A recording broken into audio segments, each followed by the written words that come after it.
এবারের প্রশ্নটাও প্রায় সমান গুরুত্বপূর্ণ, আর অনেকেই এই ব্যাপারটা সম্পর্কে জানতে চান। আমিও জানতে চাই, এরকম কোনো লক্ষণ কি আছে যেটা দেখে আমরা বুঝতে পারবো যে আমাদের তওবা আল্লাহ কবুল করেছেন? এটা আমরা কিভাবে বুঝব?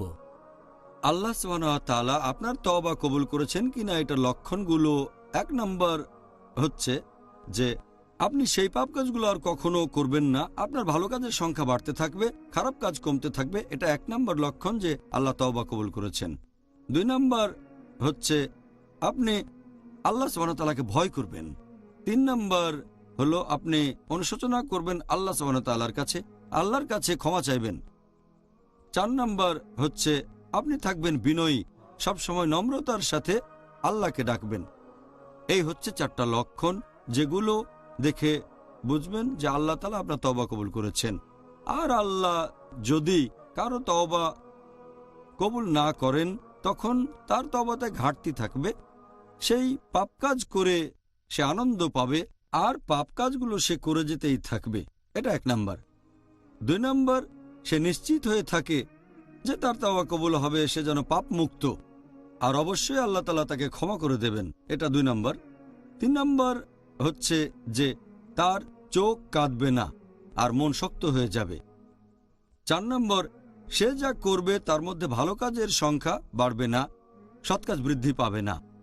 আমাদের প্রিয় নবী মুহাম্মদ সাল্লাল্লাহু আলাইহি ওয়াসাল্লাম বলেছেন, এটার উল্লেখ আছে সহিহ মুসলিমে, খণ্ড নম্বর 4, বুক অব রিপেন্টেন্স, হাদিস নম্বর 6621, যদি মানুষ কোনো পাপ কাজ না করত, আল্লাহ তাআলা তাদের নিশ্চিহ্ন করে সেখানে অন্য মানুষদের বসিয়ে দিতেন যারা পাপ করবে আর ক্ষমা প্রার্থনা করবে যাতে আল্লাহ ক্ষমা করতে পারেন। আপনারা যদি হাদিসটা বুঝতে পারেন, ব্যাপারটা খুবই আজব যে আল্লাহ কি চান আমরা পাপ করি? পাপ না করলে নিশ্চিহ্ন করে দেবেন। এখানে বোঝানো হচ্ছে যে কিছু মানুষ আছে যারা পাপ করবে, তারপর আল্লাহর কাছে ক্ষমা প্রার্থনা করবে, অনুশোচনা করবে, এভাবে আল্লাহ তাআলার কাছাকাছি চলে আসবে, তাদের সৎ কাজ বৃদ্ধি পাবে আর এই লোকগুলো বেহেশতে যাবে।